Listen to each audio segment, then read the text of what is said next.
আমি রাসেল আহমেদ, আপনাদের স্বাগত জানাচ্ছি যমুনা টেলিভিশনের নিয়মিত আয়োজন 24 ঘন্টায়, প্রেজেন্টেড বাই আকিস সানশাইন। সমসাময়িক রাজনীতির বিষয় নিয়ে আলোচনা করি। আজকেও সেই আলোচনায় থাকতে চাই এবং এজন্য আমাদের সাথে স্টুডিওতে যারা উপস্থিত হয়েছেন তাদের সাথে শুরুতেই পরিচিত হয়ে নিচ্ছি। ডান দিক থেকে শুরু করছি। অ্যাডভোকেট ফাহিমা নাসরিন মুন্নি, সহ আন্তর্জাতিক বিষয়ক সম্পাদক, বিএনপি, আপনাকে আলোচনায় স্বাগত। রয়েছেন ডক্টর আসিফ মোহাম্মদ শাহান, অধ্যাপক, ডেভেলপমেন্ট স্টাডিজ বিভাগ, ঢাকা বিশ্ববিদ্যালয়, আপনাকে আলোচনায় স্বাগত। এবং আমরা আশা করছি কিছুক্ষণের মধ্যে আমাদের সাথে আরও একজন অতিথি উপস্থিত হবেন। আমরা আলোচনা শুরু করি যেটি নিয়ে আসলে দেখা যাচ্ছে গেল কয়েকদিন ধরেই, অ্যাডভোকেট ফাহিমা নাসরিন মুন্নি, একটু আপনাকে দিয়ে আলোচনা শুরু করছি। গেল কয়েকদিন ধরেই বিভিন্ন স্থানীয় সরকারের বিভিন্ন পদে দলীয় যারা নির্বাচনে হেরে গেছেন কিংবা নির্বাচনে মনোনয়ন পাননি তাদেরকে নিয়োগ দেওয়া হচ্ছে। প্রথমে সিটি কর্পোরেশন, এরপরে জেলা প্রশাসন, সবশেষ 42টি জেলা পরিষদে দলীয় ব্যক্তিদের প্রশাসন হিসাবে নিয়োগ দেওয়া হয়েছে। জামাতের অভিযোগ, পরাজিত ব্যক্তিদের গুরুত্বপূর্ণ দায়িত্ব দিয়ে সরকার কার্যত কোটা ভিত্তিক নিয়োগের সংস্কৃতি চালু করেছে। আপনার মন্তব্য জানতে চাই। ধন্যবাদ আপনাকে। দেখেন, স্থানীয় সরকার নির্বাচনের এই সিটি কর্পোরেশন সহ অন্যান্য যেখানে যাদেরকেই দেয়া হচ্ছে তারা কিন্তু, বিএনপি তো একটা রাজনৈতিক দল, একটা রাজনৈতিক দল যখন এসেছে, যাদেরকে দেয়া হচ্ছে তারা সবাই প্রত্যেকেই জনসম্পৃক্ত, তাদের কিন্তু জনসমর্থন আছে এবং তারা এলাকা ভিত্তিক। সেটা কিভাবে নির্ধারিত হলো যে তাদের সমর্থন আছে? তাদেরকে আপনারা চেনেন। আমি যদি আব্দুল সালাম, না সেটা না, এনসিপি নেতাদেরও চিনি, নিশ্চয়ই চেনেন, সবাইকেই চেনেন, আমি সেটা বলছি না। যেমন আমাদের দল থেকে বলা হয়েছে যে এখানে একটা হয় কি, দীর্ঘদিন যে গণতন্ত্রের অনুপস্থিতি, আইনের শাসন যেহেতু ছিল না এবং একটা একদলীয় কর্তৃত্ববাদী ফ্যাসিবাদ যেহেতু কায়েম করেছিল, তারা পালিয়ে গেছে ঠিকই, কিন্তু প্রতিষ্ঠানগুলোকে তো ধ্বংস করে দিয়ে গেছে। এখন এমন একটা অবস্থায় যখন একটা বহুল প্রতীক্ষিত নির্বাচন আমাদের হয়েছে এবং সেই নির্বাচনে দীর্ঘদিন পর মানুষ ভোট দিতে পেরেছে, এখন ভোটের পরে যেই আমরা সংস্থা, যেই প্রতিষ্ঠান, স্থানীয় সরকারের যে কথাগুলো বলছি, সেখানে আমাদের দল থেকে যিনি মুখপাত্র বলেছেন যে কিছু আইন কানুন এগুলোকে আরেকটু ঢেলে সাজানোর ব্যাপার আছে। তো ইন দি মিন টাইম এখানে যাদেরকে আপনার এখন নিয়োগ দেওয়া হয়েছে, এটা কেবলমাত্র ফর দ্য টাইম বিং, মানে এমন না যে একেবারে খুব 5 বছর আগামী, মোটেই তা না। নির্বাচন হবে, প্রত্যেকটা জায়গায় নির্বাচন হবে, কারণ বিএনপি কিন্তু নির্বাচনে আমরা বিশ্বাস করি। যে কারণে আপনারা দেখবেন যে আমরা গত 18 মাসে শুরুর দিক থেকে যখন নির্বাচনের কথা বলেছি, তখন কিন্তু অনেকে আপনারা মনক্ষুণ্ণ হয়েছিলেন, বলেছেন যে বিএনপি স্থানীয় নির্বাচন চেয়েছিল। স্থানীয় না, আমি বলেছি নির্বাচন, জাতীয় নির্বাচন। আর স্থানীয় নির্বাচনও আমরা চাই। স্থানীয় নির্বাচন নিয়ে আমাদের মধ্যে কোনো রকম আপনার ওই যে নির্বাচন না করে দীর্ঘ সময় কাউকে বসিয়ে রাখা হবে সেই রকম কোনো কথা কিন্তু নয়। কারণ আমাদের দলের যারা মুখপাত্র, মহাসচিব এবং আমাদের নেতা যারা পলিসি মেকিংয়ে আছেন, আপনি নিশ্চয়ই শুনেছেন ওনাদের বক্তব্য, যে ওনারা বলেছেন যে এটা দেওয়া হয়েছে টেম্পোরারিলি একটা টেম্পোরারি একটা বেসিসে, যে আপাতত থাকুক একটু কিছুদিন জনসম্পৃক্ত। আমি বলেছি যে তারা চেনা বামন, এই কথাটা আমি বলতে চেয়েছি আর কি।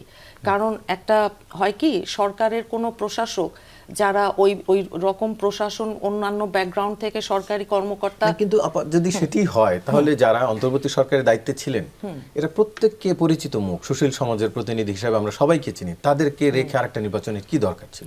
সেটা তো আমি বলিনি। নির্বাচন তো জনপ্রতিনিধি, একটা ম্যান্ডেটের ব্যাপার আছে জনগণের, যা আমার খুশি, আমি যাকে ভোট দিব তাকে আমি সংসদে পাঠাতে চাই। এখন যারা আপনি বলছেন অন্তর্বর্তী সরকারের যারা চেনা মুখ যারা এসছিল, তারা তো আপনি জানেন তত্ত্বাবধায়ক সরকারের 90 দিন থাকার কথা, এখন তারা তো দীর্ঘ প্রায় 18 মাস ছিলেন।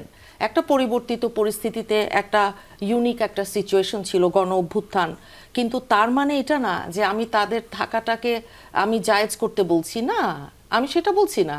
নির্বাচন হতে হতো, নির্বাচন হয়েছে, জাতীয় নির্বাচন। এখন স্থানীয় সরকার নির্বাচন হবে, এটা শিগগিরই হবে। এটা নিয়ে আপনারা যেটা প্রশ্নগুলো আসবে সেটাও আমি এটাকে ওয়েলকাম করি। আপনারা যে প্রশ্ন, কারণ আমিও এই প্রশ্নগুলো অতীতে করেছি, কাজেই সেটা ঠিক আছে। আমাদের দলের যারা প্রতিনিধি আছেন, মুখপাত্র যারা কথা বলেন, স্পোকস পারসন, যেহেতু ওনারা অলরেডি এটাকে আপনার ব্যাখ্যা করেছেন এবং বলেছেন যে এটা তো আমরা দিয়েছি। আরেকটু যদি পেছনে অন্তর্বর্তী সরকারের সময়, সে সময় যিনি এখন এনসিপির নেতা রয়েছেন, মুখপাত্র আসিফ মাহমুদ, তিনি তখন বলছিলেন যে বিএনপির বাধার কারণে তারা স্থানীয় সরকার নির্বাচন দিতে পারছিলেন না। তার মানে বোঝা যাচ্ছে যে সরকার চাইলে দিতে পারে, মানে সরকারের সেই সক্ষমতা আছে, কিন্তু তখন বিএনপি চাইনি বলে পারেনি। আপনার কি মনে আছে এখনো সরকারের সক্ষমতা আছে? জি, ইশরাকের কথা মনে আছে? ইশরাককে আদালত, আমি তো সুপ্রিম কোর্টের মানুষ, আদালত বলেছিল না ইশরাক যেন ওই যে সিটি কর্পোরেশন দক্ষিণ বসতে পারে। ওকে বসতে পেরেছিল না, পারেনি। আমি সেটাতে যাচ্ছি না। আমি বলছি কি যে এখানে যে কার চাওয়া না চাওয়া, পাওয়া না পাওয়া, বিষয়টা এরকম না। বিষয়টা হচ্ছে কি, এটা একটা মনে করেন সাময়িক ব্যবস্থা, আপনি সেটি বলছেন। অত্যন্ত সাময়িক। এখানে এমন না যে এটাকে আমরা সেমি পাকা করে ফেললাম, মোটেই তা না, আসলেই সাময়িক।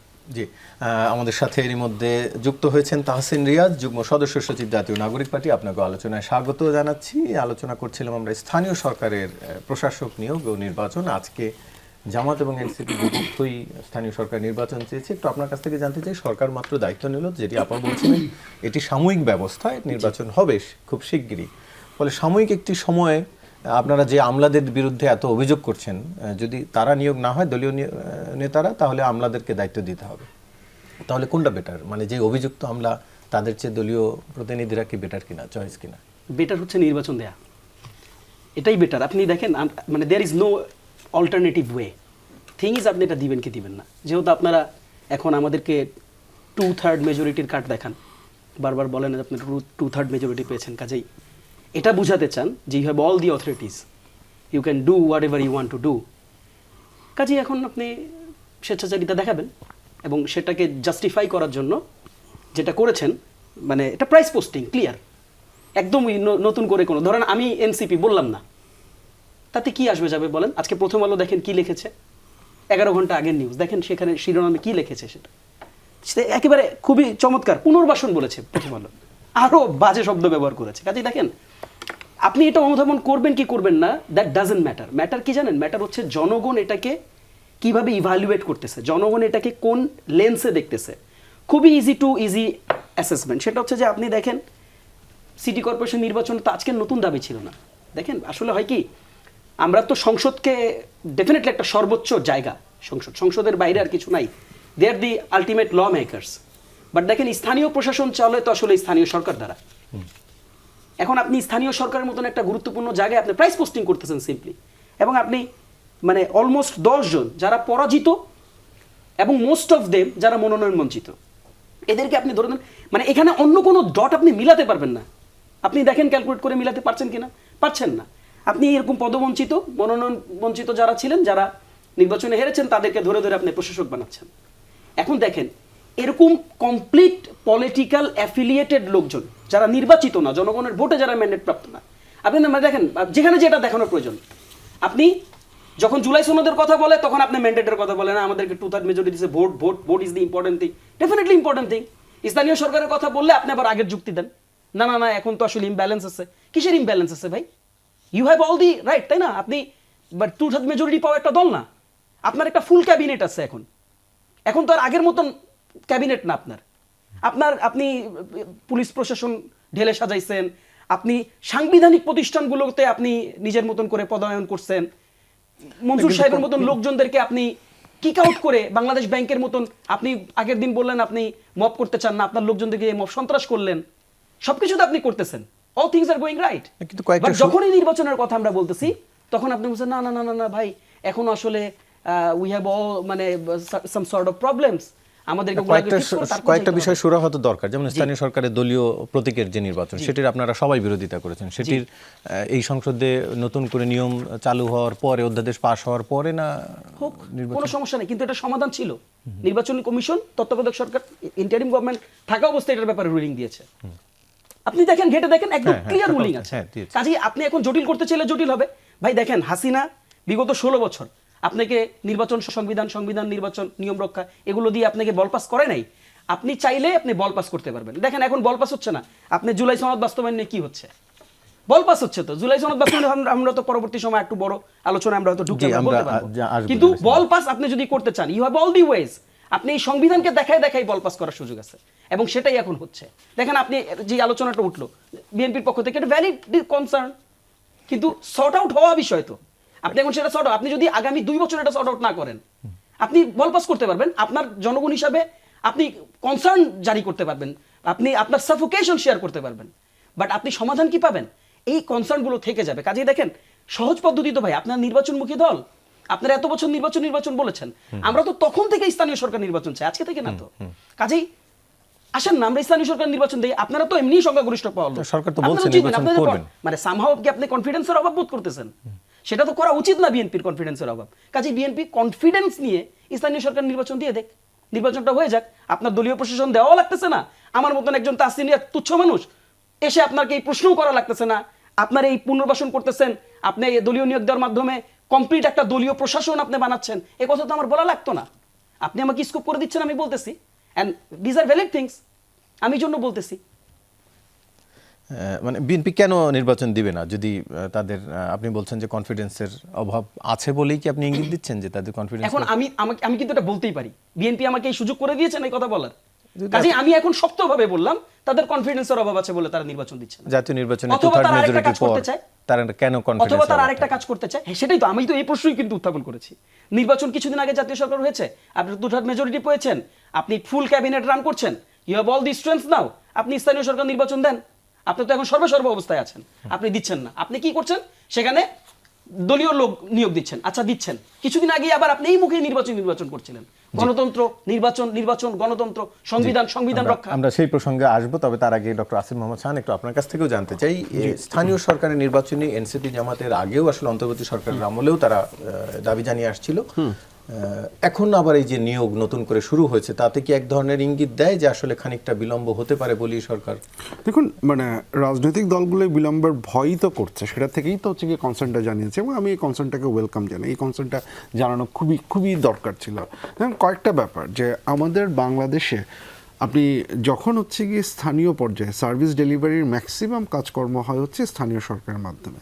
একজন গ্রামের রুরাল এরিয়াতে একজন সাধারণ মানুষ, আরবানে হয়তো ততটা বেশি না, কিন্তু রুরালে একজন মানুষ গভর্নমেন্ট বলতে বা গভর্নমেন্টের প্রতিনিধি বলতে সে স্থানীয় সরকারকেই চেনে। তাকে যেতে হয় হচ্ছে ইউনিয়ন পরিষদে, তাকে যেতে হয় হচ্ছে গিয়ে তার মেম্বারের মাধ্যমে, কারণ বিভিন্ন ধরনের সুযোগ সুবিধা সেগুলো পায়। আগস্ট 5-এর পরে আমাদের স্থানীয় সরকার একটা বড় ধরনের ভজঘট বেঁধে গেছে। এটার একটা খুব সাধারণ কারণ হচ্ছে যে তখন যারা ইউনিয়ন পরিষদের চেয়ার ছিলেন বা মেম্বার ছিলেন, তাদের অনেকেই হচ্ছে গিয়েছিলেন না, সরকারকে খুব মানে এবড়োথেবড়োভাবে পুরো জিনিসটাকে চালাতে হয়েছে, যার ফলে গত 17-18 মাসে স্থানীয় সরকার পর্যায়ে আমাদের যে সোশ্যাল সেফটি নেট যে প্রোগ্রামগুলো আছে, সেগুলোর কার্ড বলি, সেগুলোর কোনো কিছুই আসলে খুব ভালো মতো হতে পারেনি, এবং সেইটা একটা বড় ধরনের সমস্যা তৈরি করেছে। এবং এটা একটা বড় কারণ হচ্ছে ইলেক্টেড রিপ্রেজেন্টেটিভের অভাব। সো এই যে দাবিটা আমাদের একজন জনপ্রতিনিধি চাই, এই দাবিটা খুব স্বাভাবিক দাবি, এই দাবিটা হওয়া উচিত। আমার যেটা মনে হয় যে যেটা খুব গুরুত্বপূর্ণ, যে রাজনৈতিক দলগুলোর এই প্রশ্নটা ওঠানো জরুরি, কেন এটা হচ্ছে, কেন ইস্যু হচ্ছে, এবং বিএনপির কাছ থেকেও খুব ক্লিয়ার একটা আনসার আসা দরকার। যেমন বিএনপি একই সাথে এটা ব্যাখ্যা করার সাথে সাথে, এটা ট্রু আপনি যেটা বললেন যে আমরা লোকাল গভর্নমেন্ট একটা চেঞ্জ আনছি সেই চেঞ্জের জন্য, but at the same time it is very simple for BNP to give a time line. কারণ অলরেডি হচ্ছে স্থানীয় সরকার মন্ত্রী উনি একবার বলেছেন যে আমরা হচ্ছে স্থানীয় সরকার নির্বাচন দিব, বোধহয় রোজার পরে দেব, এরকম একটা কথাবার্তা হয়তো ছিল। যখন একটা আপনি স্পেসিফিক টাইম লাইন দেবেন, আপনি যখন পরিষ্কার করবেন, কারণ আপনি একবার টাইম লাইন দিচ্ছেন, তারপরে হচ্ছে গিয়ে আপনি প্রশাসক নিয়োগ দিচ্ছেন, তখন আপনি আবার কিছু বলছেন না, তখন এই অপরচুনিটিগুলো, এই জায়গাগুলো তৈরি হয়। এবং আমি যেটা বললাম যে প্রশ্নগুলো ওঠাটা দরকার, প্রশ্নটা ওঠাগুলো দরকার হচ্ছে এই কারণে, যেটা আমি ব্যক্তিগতভাবে মনে করি যে দুনিয়ার কোনো সরকার বা কোনো রাজনৈতিক দল যেই ক্ষমতায় আসুক না কেন, সে বেসিক্যালি তার নিজের উদ্যোগে নিজের মানে জনগণের কল্যাণে ভালো করতে চাই এইভাবে সবসময় কাজ করবে তা না, তার এই দিক ওই দিক ফসকে যাওয়ার বা অন্যায় কাজ করবার একটা প্রবণতা থাকে। এই ধরনের কোনো টেন্ডেন্সি ঠেকানোর জন্যই অপোজিশনই বলি, সিভিল সোসাইটি থেকে বলে এই প্রশ্নগুলো বারবারই রেইজ করা দরকার যে আপনি যেটা এটা করছেন এইটার ফলে নির্বাচন পিছিয়ে যাওয়ার মতো কোনো সম্ভাবনা আছে কিনা। এবং আমার যেটা মনে হয়, আমি যেটা বললাম যে বিএনপির দিক থেকেও খুব স্পষ্টভাবে, এবং যেটা বললাম দরকার হলে একটা টাইমলাইন সহ, যে যদি এমন হয়, যেমন আমরা শুনেছি সালাউদ্দিন সাহেব তার বক্তৃতায় বলছিলেন যে 133টা অধ্যাদেশ তারা হচ্ছে গিয়ে এখানে এসে করবেন, যদি সেইটা হয়, যদি সংসদের এই অধিবেশনের মধ্যে হয়, তাহলে খুব পরিষ্কার যে স্থানীয় সরকার সংক্রান্ত যেটা সেইটাও এর মধ্যে হয়ে যাবে। যদি সেইটা মার্চে না হয়ে এপ্রিলে হয়, তো তাহলে হচ্ছে আপনার এপ্রিলের শেষ হয়তো লাগতে পারে, মে লাগতে পারে, এর মাঝখানে আমরা স্থানীয় সরকার দেব। এই মাঝামাঝি সময়টা এটার একটা ক্লিয়ার আনসার বা অ্যাটলিস্ট হচ্ছে গিয়ে একটা এস্টিমেট যদি হচ্ছে গিয়ে থাকে, এবং সেই এস্টিমেটটাই আমার ধারণা যে বিরোধী রাজনৈতিক দলগুলোও আশা করছে, সেটা কিন্তু হচ্ছে গিয়ে আপনার সেই প্রশ্ন ওঠানোর জায়গাটাকে থামিয়ে দেয়।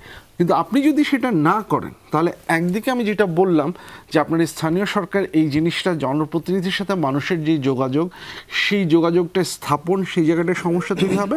পাশাপাশি হচ্ছে গিয়ে এখানে বিশ্বাসযোগ্যতারও একটা সমস্যা দেখা দেবে, এবং সেই বিশ্বাসযোগ্যতার যে প্রশ্নটা ওঠা, সেটা ওঠাটা খুব অস্বাভাবিক কিছু বলে আমি মনে করি না। জি, সেজন্যই প্রশ্নগুলো হয়তো উঠছে। আমরা যেটি তাহসিন রিয়াজ বলছিলেন জুলাই সনদের ভবিষ্যৎ নিয়ে আলোচনার কথা, সেই প্রশ্নে আমরা আসব। বিশেষ করে নাহিদ ইসলাম অভিযোগ করেছেন আজকে বিএনপি গণভোটের পুরো বিষয়টাকে এখন মানছে না, সেটি নিয়ে একটু জানতে চাই। এর আগে তিনি 90-এর অভ্যুত্থানের পর ত্রিদলীয় জোটের রূপরেখার প্রসঙ্গ টেনে কথা বলছিলেন। সেটা তাহসিন রিয়াজ একটু আপনার কাছ থেকে জানতে চাই। নাহিদ ইসলামের অভিযোগ বিএনপি গণভোটের পুরো বিষয়টাকে এখন মানছে না, কিন্তু বিএনপি তো আসলে জোর গলায় বলছে যে তারা জুলাই সনদ পুরোটাকে মানবে। মানে তাহলে সংকটটা কোথায়, বা আপনারা আশঙ্কা কেন করছেন? দেখেন, আশঙ্কাটা হচ্ছে ঠিক ওই পয়েন্টে যখন সংবিধানে দাঁড়ায় সালাউদ্দিন ভাই বলে যে জুলাই সনদ মানবে, এটি বলছে যে এটা আদেশ নাকি অধ্যাদেশ, এটা আসলে কি, এটা উনি বুঝে উঠতে পারছেন না। কনফিউশনটা ঠিক কিন্তু এই পয়েন্টে, মানে হয় কি, ধরেন খুব ভ্যালিডেড একটা পয়েন্ট যেটাকে আপনি ঠিক কিছুদিন আগেই এন্ডোর্স করে আসছেন, ঠিক এরকম বিষয়কে যখন আচমকা আপনি ভুলে যান সংসদে যাওয়ার পর মানুষ কনফিউজড হয়ে যায়। মানুষ ভাবে কি ব্যাপার, সালাউদ্দিন ভাই এত ম্যারিটফুল একজন লোক, এত বর্ষিয়ান রাজনীতিবিদ, যার পলিটিক্যাল লেগেসি এত হাই, এই ভদ্রলোক কিছুদিন আগে একরকম কথা বললেন, আর এখন সেই আদেশ তাদের সব ভুলে গেলেন। That's a problem. কাজেই যে আমরা যে আজকে আলোচনাটা করছি, এই আলোচনাটা আসলে ওই কনফিউশন থেকে অ্যারাইজ হয়েছে। সালাউদ্দিন ভাইয়ের একাধিক বক্তব্য, একটা দুইটা না, একাধিক বক্তব্য। আমি জাস্ট একটা বক্তব্য একটু আপনাকে মানে রিকোয়ার্ড, এই জন্য আপনাকে শোনাই। নির্বাচনের দিনে একই দিনে আরেকটা ব্যালটের মাধ্যমে গণভোটের সেই রায়টা নেওয়া যাবে, যে এই সংস্কারের মধ্যে ঐক্যমত্য কমিশনের কাছে আমরা যারা প্রতিশ্রুতিবদ্ধ হয়েছে সকল রাজনৈতিক দল, সেই প্রতিশ্রুতির পক্ষে দেখেন এরপরে লাইনটা শুনুন, খুবই গুরুত্বপূর্ণ। পক্ষে জনগণ আছে কিনা, হ্যাঁ অথবা না বলুন। যদি জনগণ হ্যাঁ বলে, শুনেন, তাহলে সেই পার্লামেন্ট, সেই নির্বাচিত সংসদের প্রত্যেকটা সংসদ সদস্য আইনানুগভাবে ম্যান্ডেট প্রাপ্ত হবে এই সনদ বাস্তবায়নের জন্য। তারা বাধ্য থাকবে সেই সনদ বাস্তবায়ন। সনদ তো তারা বাস্তবায়ন করবে বলছে। আইনানুগভাবে তারা ম্যান্ডেট প্রাপ্ত হবে এই জুলাই সনদ বাস্তবায়নের জন্য। এখন আপনি এই পুরো প্রসেসের ভিত্তিকে প্রশ্ন করছেন। এখানে আমার যথেষ্ট সিনিয়র যারা আছেন, they will understand much better than me. এখন খেয়াল করে দেখেন, এই যে স্পিচ, এই স্পিচের বেসিসটা কোথায়? এই স্পিচটা যখন দেয়া হয়, এই স্পিচটা দেওয়ার মুহূর্তে তিনি সব কিছুই জানতেন, তাকে একটা শপথ নিতে হবে, তিনি এটার ব্যাপারে ওয়েল অ্যাওয়্যার ছিলেন। এই স্পিচটা দেওয়ার পূর্বে থেকেই তিনি এটা জানতেন যে জুলাই সনদে বাস্তবায়িত বিষয়গুলো কি কি। হ্যাঁ, তার নোট অফ ডিসেন্টগুলোকে ধরেই আমি কথা বলতেছি, কোনো সমস্যা নাই। সবকিছু তিনি জানতেন, তাকে একটা শপথ নিতে হবে, এটাও তিনি জানতেন। এবং এই যে জুলাই সনদ বাস্তবায়নের যে আদেশটা জারি করা হয়েছে, এই আদেশের তো একটা সাংবিধানিক ভিত্তি থাকতে হবে। ওটার বেসিসটা কি, এই বেসিসটাও তিনি জানেন। এবং মজার ব্যাপার হচ্ছে, আরেকটা ভিডিওতে উনি নিজেও এটা নিজেই তিনি ব্যাখ্যা করেছেন। দেখেন মানে কত কন্ট্রাডিক্টরি। উনি নিজেই এটা ভিত্তিকে, যে ভিত্তিটা নিয়ে তিনি এখন কোশ্চেন করতেছেন, যেটা আদেশ না অধ্যাদেশ, এটা কিভাবে হয়, এটা তো সংবিধানে ছিল না, আমরা এখন বুঝে উঠতে পারতেছি না মাননীয় স্পিকার। এই যে কনফিউশনগুলো যে অ্যারাইজ হচ্ছে, এইটার কনফিউশন উনি নিজে ডিবাং করেছেন, আমার কষ্ট করে ডিবাং করা লাগে নাই। তিনি বলছেন আপনি আর্টিকেল 7-এ যান, ইটস ভেরি ক্লিয়ার, অধ্যাদেশ 7 যেটা, সেটাতে কি ক্ল্যারিফাইড একটা থিং, এই জনগণের অভিপ্রায় হচ্ছে এই সংবিধানের মূল ভিত্তি, রাষ্ট্রের মূল ভিত্তি। অর্থাৎ জনগণ হচ্ছে সকল ক্ষমতার অধিকারী। আচ্ছা, জনগণ যদি সকল ক্ষমতার অধিকারী হয়, ধরেন আপনি জনগণ, আমরা এখানে ইন্ডিভিজুয়াল জনগণ প্রত্যেকেই, তাহলে আমি আপনি এই যে আমরা যে ক্ষমতার অধিকারী, এই ক্ষমতাটা আমরা কিভাবে ব্যক্ত করি? এই ব্যক্ত করার প্রসেস 2 to 3 প্রসেস আর দেয়ার। এক, আমি গণঅভ্যুত্থান বিপ্লবের মাধ্যমে ব্যক্ত করি। অর আমি ন্যাশনাল ইলেকশনের মাধ্যমে, পার্লামেন্ট ইলেকশনের মাধ্যমে ব্যক্ত করি। এই যে ভোট, এই ভোটেরই আরেকটা ওয়ে, সেটাকে আমরা রেফারেন্ডাম বলতেছি। কাজী দেখেন, আপনি জনগণের যে সার্বভৌমত্বের সার্টিফিকেশন এই সংবিধান আমাকে দিচ্ছে, এইটা ব্যক্ত হচ্ছে রেফারেন্ডামের মাধ্যমে। কাজেই এটা সংবিধান স্বীকৃত একটা বিষয়। এখন আপনি এটার আদেশ না অধ্যাদেশ এটা যদি না বুঝে থাকেন, তাহলে এটা আমাদেরকে কষ্ট দেয় এবং আমরা কনফিউজড। আমি জাস্ট একটা হিস্ট্রি আপনাকে রিপিট করে দেই, খুব ইজি হিস্ট্রি। সেটা হচ্ছে 1979 যখন পার্লামেন্ট ফর্ম হলো, জিয়াউর রহমানের পার্লামেন্ট, প্রথম পার্লামেন্ট, তার আগে সংবিধান পরিবর্তন হয়েছে কিনা? প্রশ্ন হচ্ছে হয়েছে। On basis of what? আপনি কি জানেন? আমরা কি জানি অন বেসিস অফ হোয়াট? আমরা কেউ জানি না। মার্শাল ল দিয়ে হয়েছে। মার্শাল ল দিয়ে সংবিধান সংশোধিত হতে পারে, রেফারেন্ডাম দিয়ে সংবিধান সংশোধিত হইতে গেলে আপনি আদেশ না অধ্যাদেশ এটা বুঝেন না? হিস্ট্রি পড়ে দেখেন। এবং যখন পার্লামেন্ট, তিনি পার্লামেন্টের ফার্স্ট অধিবেশনে তিনি ওগুলোকে অ্যামেন্ডমেন্ট করে নিলেন। জিয়াউর রহমানের হিস্ট্রি বলতেছি। কিন্তু তার আগের প্রসেস, এই আগের প্রসেসের বেসিস কি ছিল? ভাই, কোন সংবিধান, সেই সংবিধানের মানে স্বকীয়তাটা কি জানেন? সংবিধানের স্বকীয়তা হচ্ছে সংবিধান নিজেকে সিকিউর করতে চায়, সংবিধান নিজেকে একটা ব্যারিয়ারের মধ্যে রাখতে চায়। সংবিধান কি নিজে নিজে বলে যে আমাকে সংশোধন করার সুযোগ আছে, তুমি আমার সংশোধন করো? যদি সংবিধান এই কথা বলে, তো সংবিধান তো ডাল ভাত মুড়ি ভাতের মতন সংশোধিত হবে। কাজেই জুলাই সনদ বাস্তবায়ন আদেশের মাধ্যমে যে সংবিধান সংশোধনের ভোট আপনাকে বা শপথ আপনাকে নিতে হচ্ছে, এটা তো আপনাকে সংবিধান বলে দিবে না। পৃথিবীর কোন সংবিধান, গণপরিষদ হয়, কোন সংবিধানে গণপরিষদের কথা বলা থাকে? ভাই, বলা থাকবে না তো। গণপরিষদ কখন হয়? যখন আপনার রাষ্ট্র, আপনার রাষ্ট্রের জনগণ, আপনার রাষ্ট্রের পলিটিক্যাল পার্টিগুলো এটা অনুধাবন করে উই নিড সাম চেঞ্জ, তখন সেটা গণপরিষদের মাধ্যমে হয়। অথবা গণপরিষদের প্যারালাল যে মডেল যেটা এখন দেওয়া হয়েছে, সংসদ পরিষদ, তারা কি করবে দেখেন, প্রসেসগুলো সিমিলার। তারা ডুয়েল ম্যান্ডেট পাবে, তারা সংসদে ডিফারেন্ট একটা অধিবেশন রান করবে, সংবিধানের বিষয়গুলো নিয়ে আলোচনা করবে, এগুলোকে অ্যামেন্ডমেন্ট করবে। This are very clarified things, এবং এই ক্ল্যারিফাইড থিংসগুলো তারাই ব্যাখ্যা করেছেন। আমরা তো ছোট মানুষ তাদের ভাষা, তাই না? কাজে তাদের ব্যাখ্যাকৃত বিষয়গুলো তারা যখন ভুলে যান, আপনার উত্তরটা ঠিক এই পয়েন্টে, ওই জায়গাটাতে কনফিউশন, আমরা কনফিউজড হয়ে যাই যে এরকম একটা লোক আগের রাতে সবকিছু মনে ছিল, পরের দিন ভুলে গেলেন। তখন আমরা এদেরকে জাস্ট একটা কথা বলে দিই, তখন এদেরকে আমরা বলি কি জানেন? তখন আমরা এই যে কার্যক্রমটাকে আমরা হিপোক্রেসি বলি, দ্বিচারিতা বলি, এবং তাদের আরেকটা শব্দ আছে, মুনাফিকি বলি। ধন্যবাদ। যে অ্যাডভোকেট ফাহিমা নাসির মুন্নী, আপনার কাছ থেকে জানতে চাই, আরও একজন রাজনীতিবিদ, রাষ্ট্র সংস্কার আন্দোলনের হাসনাত খান, যিনি এই সংস্কার প্রস্তাব নিয়ে ব্যাপক সরব ছিলেন, তিনি একটি মন্তব্য করেছেন আমাদের একটি প্রতিবেদনে। গণভোটের প্রস্তাব ছিল বিএনপির, সনদে স্বাক্ষর করেছে বিএনপি, হ্যাঁ ভোটও চেয়েছিল বিএনপি, এখন তারা বলছে সংবিধানে নাই। তারা আদেশ চ্যালেঞ্জ করতে পারতেন, যদি পছন্দ না হতো আদালতে যেতে পারতেন, অথবা না ভোটের পক্ষে কথা বলতে পারতেন। এর কোনোটাই না করে ভোটের পরে নিজেদের অবস্থান পরিবর্তন করেছে বিএনপি। না, বলতে তো পারি, এখন যার যা মত, মানে এর কোনটি অমূলক বলে আপনি মনে করছেন? দেখেন, এই পর্যন্ত সংবিধান 17 বার সংশোধন করা হয়েছে বাংলাদেশ স্বাধীন হওয়ার পর থেকে আজ পর্যন্ত। এখন গণভোট নিয়ে নির্বাচনের আগে আপনার মনে আছে নিশ্চয়ই যে একটা ন্যারেটিভ তারা তৈরি করেছিল, আমাদের যারা রাজনৈতিক প্রতিপক্ষ, যে আমরা বিএনপি নাকি আমরা গণভোটে না ভোট দিতে বলেছি। আপনার মনে আছে তো?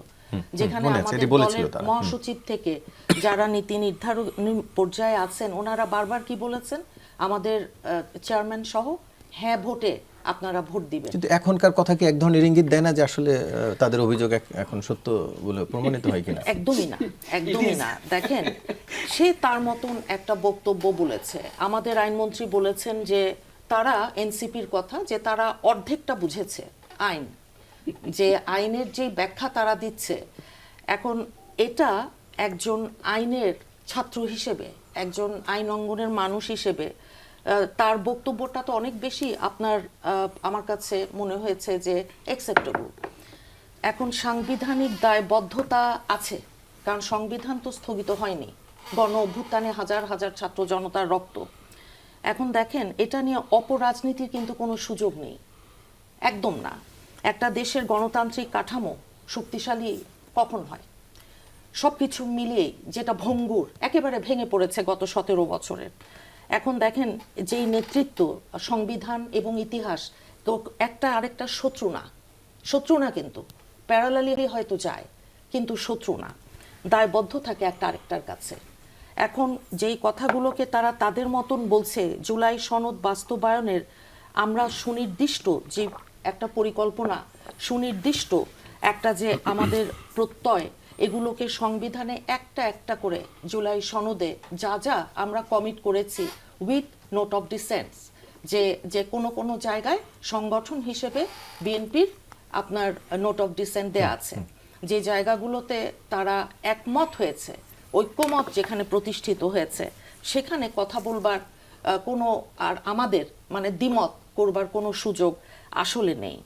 এখন আপনি আমরা পিছনে যেতে পারি, পিছনে আমরা যাব না, আমরা শুধু একটা জিনিস বলতে চাই যে যেই এটা আপনার স্টেবিলিটি কিছুটা, 1 মাসও বয়স হয়নি, নতুন একটা সরকার এসছে, এখনো আপনি জানেন মোটে স্পিকার দিল সেই দিন, মানে একটা ফর্ম হচ্ছে সরকারটা, একটা সংসদ যখন তৈরি হচ্ছে, সেখানে একেবারে বিভিন্ন এই যে কথাবার্তা বলে শুরুতেই ঐক্য যেটা আমরা চাই সবাইকে নিয়ে আওয়ামী লীগের মতন যে সমাজে রাষ্ট্রে বিভক্তি তৈরি না করি আমরা, হ্যাঁ, কারণ যেটাতে আমরা কিন্তু এখানে তো বিএনপি তাদের অবস্থান পরিষ্কার করেছে, অবশ্যই করেছে, যে এটি অসাংবিধানিক, মানে সংবিধান সম্মত না গণভোটের না না বা আদেশ। গণভোটের না না, এটা তো শুনেন, গণভোট যেটাতে আমরা হ্যাঁ, গণভোটে তো হ্যাঁ ভোটটা জয়ী হয়েছে, আমরা তো বলেছি। এখানে আমার একটি প্রশ্ন, যেহেতু বিএনপি মনে করছে যে এই গণভোটটি ছিল অসাংবিধানিক এবং জুলাই আদেশটিও সংবিধান সম্মত নয়, তাহলে বিএনপি কেন হ্যাঁ ভোট চেয়েছিল আসলে?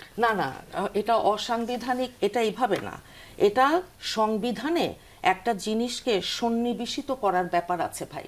কারণ কি না হলে আপনাকে এখানে মনে করেন তত্ত্বাবধায়ক সরকার ব্যবস্থাটাও কিন্তু ফিরেছে, কিন্তু সেখানেও কিন্তু কথা আছে যে ফিরেছে, ভালো কথা, কিন্তু সেখানে আপনার সংবিধানটা কোথায় আছে এখন, যেই সংশোধনীগুলো হয়েছে সেগুলোকে আমি তো বললাম 17 বার সংশোধন হয়েছে, মাথায় রেখে আইনের বিষয়, হ্যাঁ, এখানে আপনার আমাদের গণ অভ্যুত্থানে অসম্ভব আবেগ আছে, এটা সত্যি, এবং সেই সাথে জুলাই সনদ আমরা অন করি, জুলাই সনদ, কারণ জুলাই সনদ আমরা অন করি দেখেই আপনার ওই আমরা জুলাই সনদে কমিট করেছি, প্রতিশ্রুতি দিয়েছি, দায়বদ্ধ আমরা জনগণের কাছে।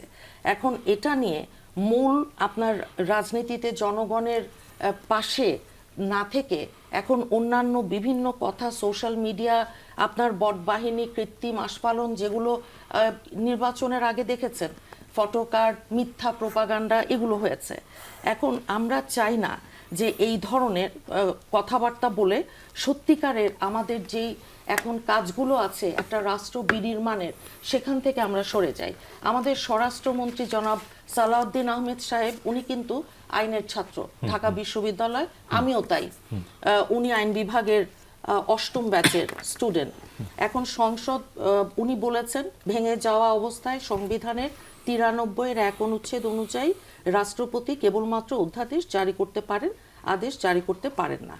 এটা নিয়ে আমি আর আপনি এখানে টকশোতে বসে যদি কথা বলি সারা দিন, হ্যাঁ, আমি মনে করি না সেটাতে কোনো লাভ হবে। এখানে আরেকজন আইনজীবী সেজন্যই প্রশ্ন যে আদেশ জারি করতে পারেন বলেছেন, আরেকজন আইনজীবী, উনিও আইনজীবী জামাতের। এখন আইনের সংজ্ঞা কি সংবিধানের 152 অনুচ্ছেদে, সেজন্য এনসিপি বা এর বাইরে যারা রাজনীতিবিদ তারা বলছেন এখন বিএনপি যতটা সংবিধানের এই ধারাগুলো নিয়ে আসছে সামনে, ভোটের আগে এগুলো কেন আনলো না আর কি, সেটির কথা। না না না, শুনেন, ভোটের আগে হয়েছে কি, সেটা কি না ভোটে বিএনপির অবস্থান থাকলে ভোটের নিয়ে বিএনপির এক ধরনের জনমতের বিপক্ষে চলে যেত বলে মনে করছেন? না, সেটা মনে করছি না। এটা হয়েছে কি যে আপনার গণভোটে যে বিষয়গুলো ছিল, আমাদের কথা ছিল কিন্তু একটা, কি বলেন তো, যে গণভোটের যে বিষয়গুলো একটা কোয়েশ্চেন ওখানে না, সেগুলো ব্যাপক অ্যাওয়ারনেস তৈরি করা হয়েছিল কিনা, হয়নি, আনফরচুনেটলি হয়নি। আমরা ওই জায়গায় কথা বলেছি, আমরা না ভোট কখনো কোনোদিন বলিনি। আমরা বলেছি কি সরকারের যেমন দায়, আমাদের দল হিসেবেও আমাদের কিন্তু দায় ছিল। এখন সংবিধানের অধীনে গঠিত প্রথম সংসদের প্রথম বৈঠকের পর একটা আদেশ জারির কোনো সুযোগ নেই। সেটি এরই মধ্যে জনাব সালাউদ্দিন আহমেদ তিনি যে আইনের ব্যাখ্যাগুলো দিয়েছেন, প্রথম যে বৈঠক আপনার অনুষ্ঠিত হয়, যেটি আমরা সালাউদ্দিন আহমেদের কাছ থেকে শুনেছি, রাষ্ট্রপতি কর্তৃক আর কোনো আদেশ জারির সুযোগ নেই। তো এগুলো আমরা, এটা আইনের বিষয়, তো আলাপ হোক না, আলোচনা হোক, তবে জুলাই সনদের একটা একটা ধারা, হ্যাঁ, আলাপ আলোচনার মাধ্যমে সংসদে সন্নিবেশিত মানে সংবিধানে সন্নিবেশিত করা হবে বলে মনে করছেন ডক্টর আসিফ মোহাম্মদ শাহান? একটু আপনার কাছ থেকে জানতে চাই, এনসিপির আহ্বায়ক একটি যেই মন্তব্যটি তিনি একটি পুরনো ইতিহাস টেনে করেছেন, আমরা 90-এর অভ্যুত্থানের পরও বিএনপির এরকম আচরণ দেখেছি, ত্রিদলীয় জোটের রূপরেখা বিএনপি সরকার এসে মানলো না। আমরা এরপরে দেখেছি আওয়ামী লীগও আসলে সেটা শুধু বিএনপি নাকি, আওয়ামী লীগও তত্ত্বাবধায়ক সরকারের রূপরেখা মানেনি। আবার যদি সেই সময়কার কথাও বলি, 90-এর অভ্যুত্থানের পর আইনত তত্ত্বাবধায়ক ফিরেছে আসলে 96-এর নির্বাচনের সেই ফেব্রুয়ারি নির্বাচনের পর। এক অর্থে আসলে অনেক জল ঘোলা করেই বিএনপি সেটি মেনেছে।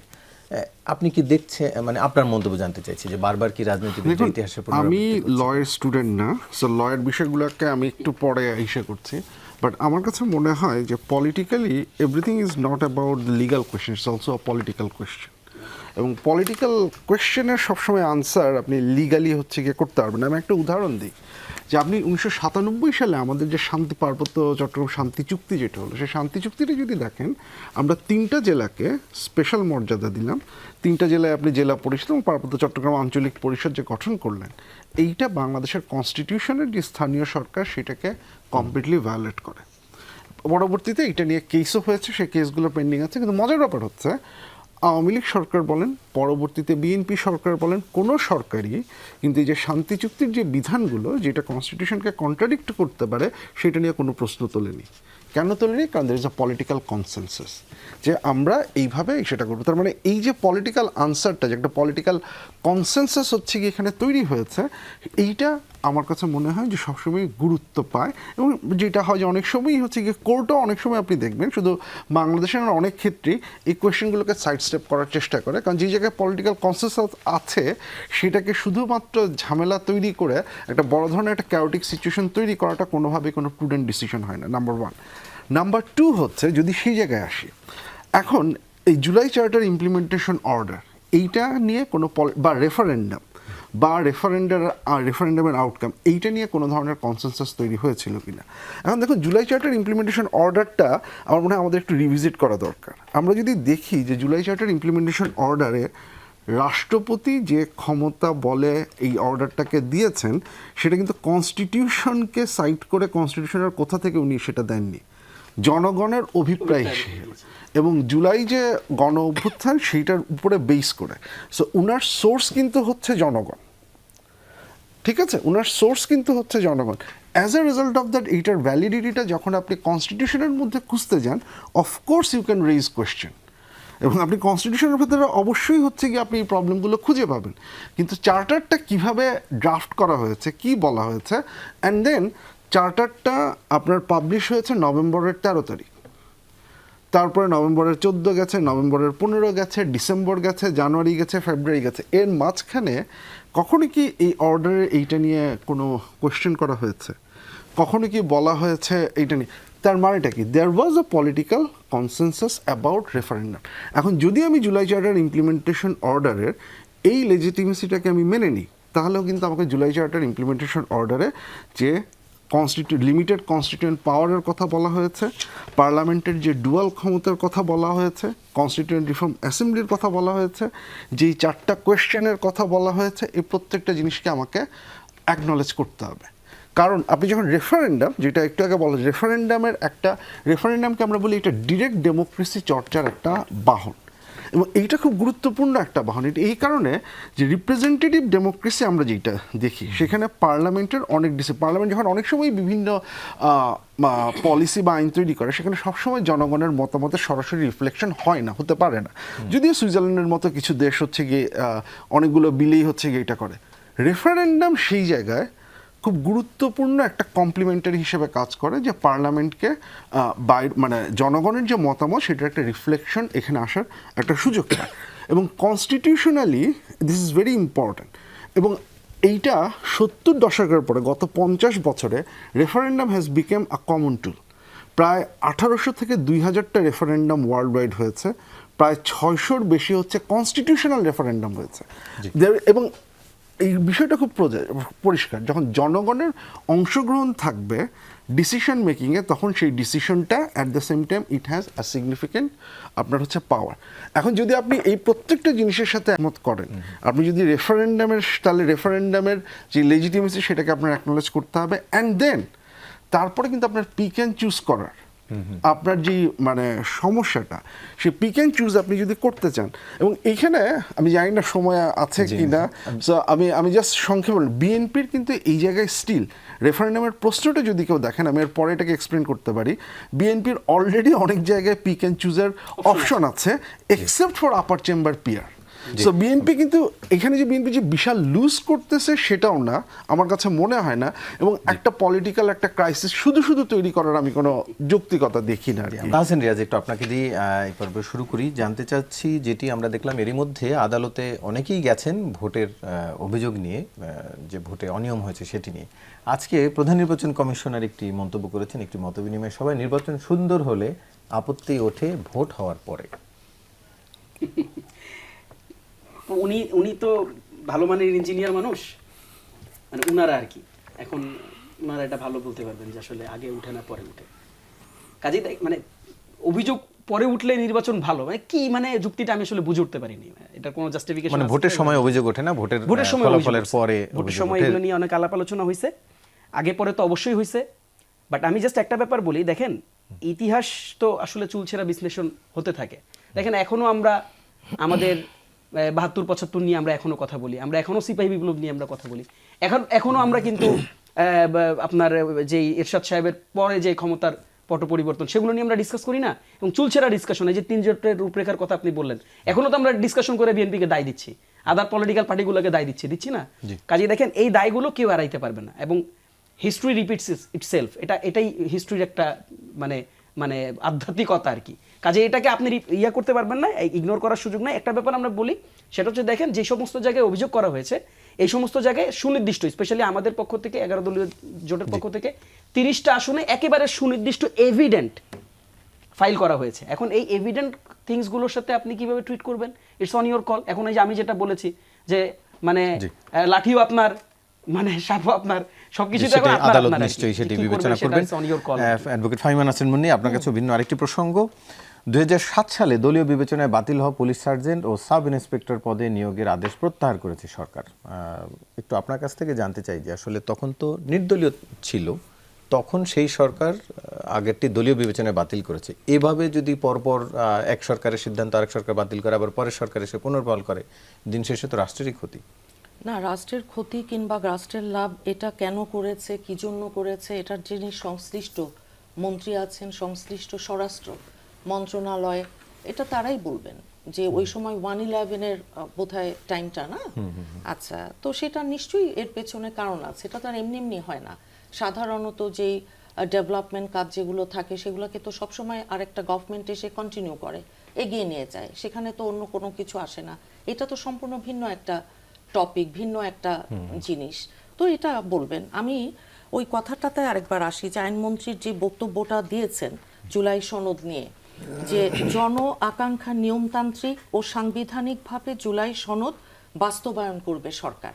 তো এই কথা যখন বলা হলো, তারপরে এখন যত কথা আমরা শুনছি, তখন সেটার পরিপ্রেক্ষিতে আমরা দেখলাম এনসিপির এবং জামাত, যারা এখন আমাদের রাজনৈতিক বিরোধী দল, সেটাকে নিয়ে তিনি বলেছেন যে এনসিপির নেতারা গণভোট নিয়ে যেসব বক্তব্য দিচ্ছেন তা তারা না বুঝেই দিচ্ছেন, তারা অর্ধেক বুঝেছেন, আমরা তাদের এই বক্তব্যের জবাব জাতীয় সংসদে দিব। কাজেই আমি মনে করি ওয়েট অ্যান্ড সি, যে দেখেন না যে এটার কি বক্তব্য আসে, এটা নিয়ে কি বলা হয়। আর দেখেন দিনের শেষে পার্লামেন্ট কিন্তু সভারেন, পার্লামেন্ট হচ্ছে সার্বভৌম। এখন সেখানে পার্লামেন্টে আপনার যেই বিষয়গুলো সামনে আসবে, আলাপ হবে, জুলাই সনদ বলুন এবং অন্যান্য যেই বিষয়গুলো আছে আমাদের জনগুরুত্বপূর্ণ যেগুলো, তো সেখানে আমরা তো চাইবো একটা কনস্ট্রাকটিভ, একটা সাংঘাতিক ভাইব্রেন্ট একটা ডিবেট হবে। এখন একেবারে না জেনে না শুনেই, আগেই 1 মাস হয়নি যে সরকারের বয়স, আর যারা তাদের প্রতিশ্রুতিগুলো একের পর এক দেখা যাচ্ছে জনগণের কাছে দেয়া, সেগুলো বাস্তবায়নের দিকে যাচ্ছে।